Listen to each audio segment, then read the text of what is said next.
To make your own tie-dye with fabric paint, pour about 1 cup, 237 milliliters of water into a spray bottle. Then add 3 tablespoons, 44 milliliters of fabric paint. You can always add a little more or less paint depending on how intense you want the color to be. Shake the bottle vigorously for 30 to 60 seconds until the water and paint are thoroughly combined. If you don't have fabric paint, try combining half a cup, 118 milliliters of water, with 4 to 8 drops of food coloring instead. To create a stronger and more vibrant dye, you'll need urea, Lutegol, and water softener.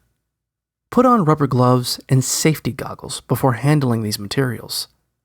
Add 1 quart, 946 milliliters of warm water to a bucket and mix in 3/4 cups, 235 grams of urea, 2 teaspoons, 10 grams of Lutegol, and 1 teaspoon, 5 milliliters, of water softener. Then, pour the mixture into bottles and mix in whatever fabric dyes you like. Experiment with different amounts of dye to achieve the intensity you want. Close the bottles tightly and shake them up to mix in the dyes.